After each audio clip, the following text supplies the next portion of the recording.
Muy buenos días, 7:12 minutos de la mañana. Continuamos con los candidatos de la consulta o hacia la consulta del pacto histórico y hoy estamos con Iván Cepeda. Él llegó a esta consulta después de que ya hemos hablado durante la semana de cómo se construyó finalmente la propuesta para estar en este tarjetón, uno de las figuras políticas más importantes de esta corriente progresista. Iván Cepeda, gracias por estar aquí. A ustedes, María Alejandra, me siento muy complacido.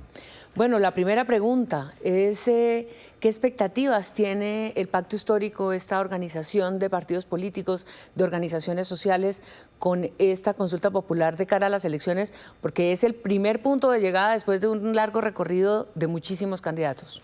Bueno, hay varios elementos que se destacan. El primero es que es la primera formación de la izquierda y del progresismo que tiene tanta fuerza y tanta variedad de corrientes que la integran. El Pacto Histórico es, sin lugar a dudas, la convergencia más amplia a la que ha llegado la izquierda en su historia. Y lo segundo, que emprende un camino que, sin lugar a dudas, puede ser con momentos de riesgo, pero muy democrático, que es convocar a dos consultas simultáneas, una para elegir a quién va a ser el representante en la elección presidencial y la otra, quienes conformarán la lista paritaria al Senado y las listas a las cámaras, lo cual es sin lugar a dudas una prueba de una vocación democrática. ¿Cómo ha sido la formación de este camino en estos 4 años? Me refiero a que estando en el gobierno, con las dificultades que significa gobernar, con las particularidades, vamos a decirlo así, que ha tenido el presidente Petro para gobernar, y convocar en un momento ya en la recta final a más de 500 candidatos para que se inscriban en estas listas. Se creó, se formó, digamos, una base no solamente de seguidores, sino también de, digamos, de personas vinculadas a la red política del pacto. Bueno, es eso el resultado de un acumulado histórico. Ahí hay en esa lista de precandidatas y precandidatos gente que viene de los movimientos sociales, de experiencias de liderazgo social, de luchas comunitarias, de partidos políticos que integran el pacto. Entonces, esta experiencia de gobierno, sin lugar a dudas, ha fortalecido y dinamizado esa experiencia ya acumulada. ¿Usted cree que va a haber un debate democrático de ideas en esta contienda o vamos a seguir, digamos, en un proceso de profundización, digamos, de esa descalificación mutua que se ha vivido de una manera tan intensa, quizá como no en otro periodo de gobierno? Sí, desde el comienzo, cuando anuncié esta precandidatura, yo dije que estaba por una política que no fuera del espectáculo y del show, que es lo que veo que lamentablemente se ha impuesto. Cada tema de fondo que pudiera dar lugar a una discusión o un debate argumentado se ha ido convirtiendo en la política colombiana en una especie de concurso de quién dice la cosa más estridente y más espectacular. Y yo creo que eso le resta total seriedad al debate político y hay que recuperar la altura intelectual y política de los debates en esta campaña. Poniéndose la mano en el pecho y siendo conscientes un poco de ese escrutinio de los ciudadanos permanentemente, ¿cuáles son como esos vacíos que se ha creado en el liderazgo de Gustavo Petro para tener hoy, digamos, al cierre de este gobierno, este nivel de confrontación, si se quiere, social? ¿O era parte de este choque? El primer gobierno de la izquierda iba a ser de choque, eso quizá no sea una novedad, pero en términos conceptuales y de país, ¿qué es lo que ha pasado? Yo creo que lo novedoso y lo que ha causado la mayor cantidad de polémicas y debates en el país es la concepción del gobierno de que hay que hacer cambios realmente en lo social. Eso ha sido el centro o, digamos, la manzana de la discordia. Las reformas que se han discutido, cada una de ellas, comenzando por la primera reforma tributaria que se propuso, suscitó una enorme cantidad de posturas públicas y de discusiones, algunas de ellas muy intensas. Entonces creo que ese ha sido el rasgo que ha caracterizado y distinguido este gobierno. Le agregaría la reforma agraria, por ejemplo, que ha sido muy importante. Entonces, creo que allí está concentrada la novedad y también, pues obviamente para algunos, tal vez el rechazo a lo que ha querido hacer el gobierno y el presidente. ¿Cuál es la propuesta para el 2026? ¿Cómo sería la versión de Iván Cepeda? Si usted gana esta consulta, irá, seguramente todavía faltan varios pasos, en marzo, etcétera, pero de cara a una propuesta nacional con el país que tenemos hoy, ¿cuál es su propuesta principal? Yo creo que es una propuesta en la cual hay un elemento de continuidad en el programa que hemos defendido en estos años, pero también de actualización. Yo planteo al menos 2 o 3 elementos que van a ser los que quiero poner en debate. El primero de ellos es lo que he llamado la revolución ética. ¿En qué consiste? En buscar que haya una discusión sobre los grandes problemas de la corrupción, de la ausencia de respeto por la vida, de la violencia y lo que ha causado en el seno de la sociedad colombiana, y también de la ausencia de diálogo. Y ese es el segundo elemento que yo creo va a ser interesante, y es convocar un diálogo nacional para hacer realidad lo que este gobierno planteó en su comienzo y no se pudo llevar a cabo con todo el éxito que hubiéramos querido, que es un acuerdo nacional. El acuerdo nacional gravitó durante todo, bueno, ha gravitado, no lo hablemos en pasado, durante todo este gobierno, sin embargo no arrancó.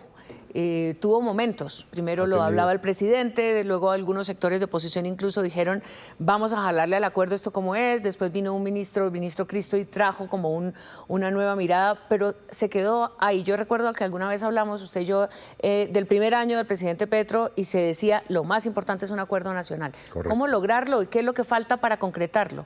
¿La agenda? ¿La metodología? Es posible, pero yo diría en primer lugar la voluntad política. Ahora, eso hay que construirlo desde el comienzo. Si a mí se me pregunta cuál será la primera medida que yo asuma como gobernante, será convocar la preparación del diálogo nacional. Es decir, si triunfo en primera vuelta, desde mayo del año entrante estaremos ya en la preparación de la agenda, de lo que debe ser ese diálogo, de las formas que tendrá, de cómo hacer que no sea un ejercicio retórico y demagógico, sino un diálogo eficaz, y cuál será el mecanismo para implementar los resultados de ese diálogo, que es el acuerdo nacional. Pero, ¿qué es lo que tenemos que hablar en el diálogo nacional? O sea, hablar, lograr consensos o navegar entre los disensos, entender estas diferencias que radican en qué, porque a veces se vuelve casi que lugar común hablar de todas estas diferencias y es verdad que la polarización, por supuesto, nos está marcando, pero hace falta llegar a un punto, además con realismo. Correcto. Realismo y con generosidad, e incluyendo a los movimientos sociales. Eso creo yo que es un ingrediente que no puede faltar. Ahora, ¿cómo se determinan los problemas centrales? Yo creo que son plenamente visibles. La paz, la seguridad, el problema del narcotráfico y las economías ilícitas, la necesidad de una reforma agraria todavía más intensa que lleve a respetar también el ambiente y la naturaleza y la biodiversidad, y convertir, como ha dicho este gobierno, a Colombia en una potencia agroalimentaria. Y creo yo que hay otros, digamos, no muchos más, pero sí algunos otros temas, la corrupción, por ejemplo, la gran corrupción, que podrían ser objeto de ese acuerdo en torno a medidas, programas y diseños muy concretos y específicos que puedan ser objeto de un consenso nacional. Se habla de la Asamblea Constituyente, la ha mencionado el gobierno, el presidente habló del Poder Constituyente, luego el ministro de Justicia también planteó las bases diciendo, el ministro del Interior, esto va a venir para un siguiente gobierno, en fin, en el debate también de la consulta está el tema. ¿Es una Asamblea Constituyente? ¿Podría hacerlo? Podría hacerlo si hay precisamente un acuerdo en torno a qué mecanismo de implementación. O sea, el mecanismo también sería acordado. Claro, porque obviamente si no hay la claridad sobre cómo vamos a llevar a cabo esos acuerdos, esos elementos de consenso nacional, la cosa se enreda al final. Entonces hay muchos o por lo menos algunas vías para implementar. Una de ellas puede ser una constituyente que tenga claramente unos límites y una agenda determinada por las fuerzas políticas, económicas y sociales que participan del diálogo. Pero también podría ser a través de decisiones legislativas y de normas, o también incluso, si hay ese consenso, de medidas ejecutivas, perfectamente. Cuando se dice, hay muchos modelos para llevar esa constituyente, como usted lo está mencionando, pero cerrar el Congreso e imaginarse en la constituyente del 91, con lo que significó eso, que es de alguna forma lo que genera en algunos sectores como un rechazo instantáneo a, claro, la figura, ¿no? Es decir, es que entonces vamos a arrasar, la constituyente es para arrasar. Disolución de las instituciones, claro. Exacto, no podría ser de esa manera para lograr un acuerdo con la oposición, con los sectores de oposición, o... No, un acuerdo tiene que ser obviamente el objeto de una labor de consenso y de legitimidad de ese consenso. Entonces, bueno, puede ser que al final de ese camino se llegue a la idea de que hay que modificar el Congreso y que hay que introducirle reformas, como yo creo que efectivamente hay que hacer, pero como resultado del ejercicio del diálogo, no de la imposición, porque la imposición obviamente lleva a un traumatismo que sería... La política... Sí, muy fuerte. La política nos muestra todos los tiempos, todos los días, pues unos lugares oscuros. Pareciera que a veces de ahí no se va a salir. Pero cuando se renuevan los gobernantes, pues hay otra oportunidad.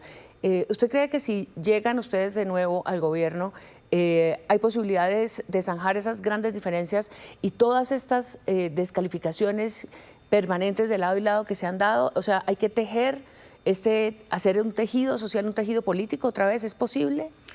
Yo creo que el presidente Petro ha hecho esfuerzos muy valiosos por llegar a este acuerdo. Y durante el gobierno ha habido ejercicios puntuales, se han conformado gabinetes para lograr ese consenso.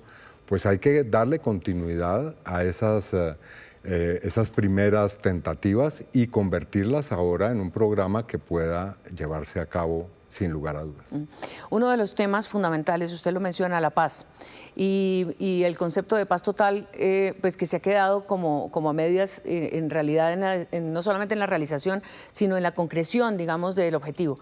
¿Cómo haría usted la paz o cómo plantearía usted parte de este diálogo? ¿Sería acordada las fórmulas? Es, creo yo, indispensable, pero lo que debo decir es que mi gobierno tendrá política de paz y una política de paz sólida. Yo no soy de aquellos que creen en un gobierno sin política de paz, como he escuchado a algunos precandidatos o precandidatas en esta discusión que hay ahora en Colombia. Yo creo que hay que terminar de implementar el acuerdo de 2016. El próximo gobierno es el último, por lo menos en lo que está acordado, de implementación. Hay que hacer la paz con el ELN y hay que hacer un balance riguroso de a dónde han llevado los otros ejercicios que se están realizando ahora con distintos grupos armados. Creo que nada que sea útil para la paz debe desperdiciarse, por supuesto. El análisis de la situación de la violencia hoy es variado. No son los mismos actores, no son los mismos propósitos. ¿Algún elemento fundamental de esa política de paz que tendría el gobierno eventual de Iván Cepeda si llega a la presidencia? Sin duda, el ejercicio de buscar la transformación de los territorios. Eso ya lo ha planteado el actual gobierno y creo que hay que poner todavía mayor énfasis en la sustitución de las economías ilícitas por economías productivas que se inserten en esta revolución agraria que tiene que ver precisamente con la construcción de un nuevo modelo económico.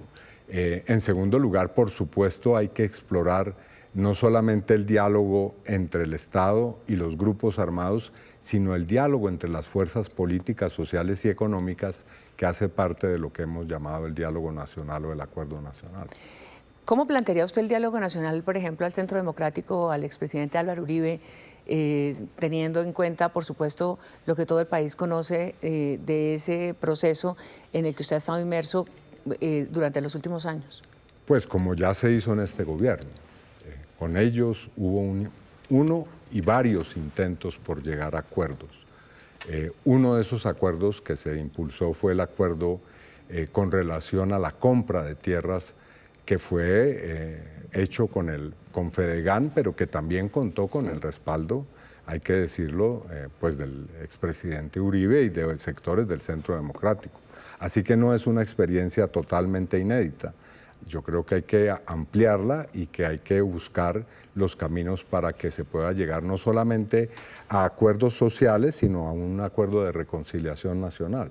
Si gana la derecha, si gana el Centro Democrático, por ejemplo, y si hubiese una confluencia, como ya se está organizando, para enfrentar también la propuesta del pacto histórico, pues para no enfrentar, sí, para enfrentar electoralmente la propuesta del pacto histórico, ¿cómo se imagina usted siendo otra vez de oposición en un escenario que seguramente será mucho más álgido, mucho más intenso, más fuerte? Bueno, pues así que como tengo voluntad y toda la disposición al diálogo, también tengo toda la disposición a pues al enfrentamiento político y al debate y al ejercicio de la oposición, como lo hemos hecho tantas veces. Nosotros no es que ahora vengamos a la política a hacer esa clase de discusiones. Hemos tenido durante las últimas 2 décadas un enfrentamiento muy álgido con la extrema derecha en Colombia y hemos demostrado que se le puede derrotar política y jurídicamente. Así que yo tengo la mano tendida también, pero también tengo disposición si es necesario, ejercer toda la discusión, el debate y la confrontación política dentro de los límites, por supuesto, de la Constitución y la democracia. ¿Cómo va a ganar la consulta el 26 de octubre? Porque hay que ir paso por paso. Estamos hablando de cómo sería la presidencia, pero hay que ganar el 26 de octubre en su consulta, como se lo he preguntado aquí durante toda la semana a los otros candidatos, a Daniel Quintero y a Carolina Corcho. Con mis ideas, mis planteamientos, mi historia y con el respaldo importante que he venido recibiendo de muchos sectores, no solamente dentro del pacto histórico de los movimientos sociales, sino también de sectores que están fuera de este espectro de izquierda y que creo tienen simpatía hacia mí, mi candidatura y mis planteamientos políticos. ¿Usted tiene candidatos en las listas de Senado y de Cámara? Digamos, hay un grupo de... el partido al que pertenecí, Sí. que ahora se ha convertido en pacto histórico, que es el Polo Democrático, tiene, pero hoy en día, como pacto histórico, pues todas las personas que salgan elegidas como candidatas y candidatos en esas listas serán a quienes yo respalde, por supuesto. Ha habido una controversia en estos días, pero más que controversia porque algunos de los miembros también de los partidos cercanos al gobierno, bueno, de las personas cercanas al presidente han dicho, si gana X no apoyo, si gana X sí apoyo o apoyo a la mitad. ¿Cómo se confirmará ese eventual apoyo para continuar el camino hacia mayo? Porque realmente la fecha es esa primera vuelta de mayo. Sí, yo soy amigo primero de la discusión cordial entre nosotros, quienes hacemos parte de este proyecto, y también de, para decirlo en términos coloquiales, lavar la ropa sucia en casa y no por fuera de ella. Hay una controversia con los Estados Unidos, se está agudizando una mala relación, claramente llamémosla así, del gobierno de Petro con los Estados Unidos. ¿Esto en qué afectaría eventualmente este camino hacia la elección? Pues lo primero ¿Y cómo lo ve? ¿Cómo ve este problema? Lo primero que hay que decir es que hay una actitud hostil del gobierno de Estados Unidos, no con relación al gobierno del presidente Petro, sino en general, con relación a muchos gobiernos, que se expresó en primer lugar con una política arancelaria agresiva y con la expulsión de migrantes de una manera supremamente arbitraria. Entonces se ha venido escalando esa política al punto, y esto es lo que me parece más preocupante, que tenemos una operación militar en curso en la frontera entre Colombia y Venezuela que puede desatar una dinámica o una espiral que puede llevar a consecuencias supremamente graves para Colombia, para Venezuela y para Estados Unidos, en general para la región, que ha sido una zona de paz hasta ahora. Digo, zona de paz internacional, no interna en Colombia. Sí, no, nosotros de paz todavía nos falta mucho, pero, Sí. pero claro que es preocupante porque además no tenemos realmente toda la información sobre la operación que puedan tener los Estados Unidos. ¿Qué va a hacer el presidente Petro? Usted sabe un poco internamente en el gobierno con este desacuerdo permanente que se conoce públicamente entre su gabinete. ¿Cómo organizar este especie de desorden que se percibe y que se ha conocido permanentemente se critica en mucho ese ejercicio de gobierno. Las formas de ejercicio de gobierno, pero poco se reparan los resultados. El gobierno ha sido eficaz en materia de logros en múltiples áreas. Y creo que una que vale la pena tener en cuenta es la de los resultados en materia económica. Este gobierno tiene cifras que son difícilmente, que pueden tener difícil confrontación o comparación con otros gobiernos anteriores en materia de crecimiento, en materia de sanear la economía. Efectivamente hay un déficit fiscal que es preocupante, pero digamos en los grandes indicadores el gobierno ha tenido éxitos. Así que sí, se ha hecho una administración bastante accidentada, no exenta de discusiones, pero los resultados, que es por lo que hay que juzgar a los actores políticos, a mi modo de ver, son en muchas áreas muy destacables. Hablamos de la política de paz, pero hablemos un poco de la política que eventualmente sería la política de seguridad, la relación con las fuerzas militares. Sí, yo creo que en eso ha habido un avance enorme. Las fuerzas militares en estos años de gobierno presentan los mejores resultados en materia de protección o de no violación de derechos humanos. En esto no se repara regularmente, pero las fuerzas militares en estos 3 años y medio no han incurrido en prácticas de violación de derechos humanos que sí tuvieron en gobiernos anteriores, y podríamos extendernos sobre esa clase de resultados. Bueno, eso me parece muy importante, pero al mismo tiempo no ha descendido, y en esto hay una polémica abierta con, por ejemplo, el uribismo, la eficacia de la acción de la policía y del ejército en sus golpes al narcotráfico, en su confrontación con los grupos armados. Así que yo creo que esas buenas experiencias y lecciones hay que darles continuidad y hay que pensar también en una política de seguridad integral que vaya más allá de lo estrictamente militar y policial. Cuando se dicen que están desmoralizados y que hay una falta de incentivos, ¿usted qué opina? ¿Estos son parte del discurso? Yo hago parte de la Comisión Segunda del Senado que trata estos temas de fuerzas militares y de policía, y lo digo con objetividad, nunca había visto a unas fuerzas militares y de policía más contentas con los cambios que se han hecho con relación a su situación como, digamos, como seres humanos dentro de la política de gobierno, su situación social, digamos, la remuneración a su esfuerzo y también el reconocimiento a lo que han tenido que sacrificar en medio de toda la confrontación con los grupos armados y el narcotráfico. Doctor Cepeda, ¿cómo está usted de salud? De frente a semejante ritmo que significa una campaña. Yo sé, porque ya lo estoy viviendo, pero una de las condiciones que me impuse para aceptar este reto fue precisamente visitar a mi cuerpo médico. Yo tengo varios y excelentes médicos que me tratan permanentemente y todos fueron unánimes en que sin ningún problema puedo seguir que se metiera en la campaña. Exactamente. Bueno, mucha suerte. De aquí al 26 seguramente tendremos más oportunidad de escuchar a los candidatos de este pacto histórico. Ha sido Iván Cepeda en este recorrido de 3 días. El lunes estuvimos con Daniel Quintero, el martes con Carolina Corcho, hoy con Iván Cepeda, de camino a la consulta popular, a la consulta abierta del pacto histórico el próximo 26 de octubre. Muy buenos días.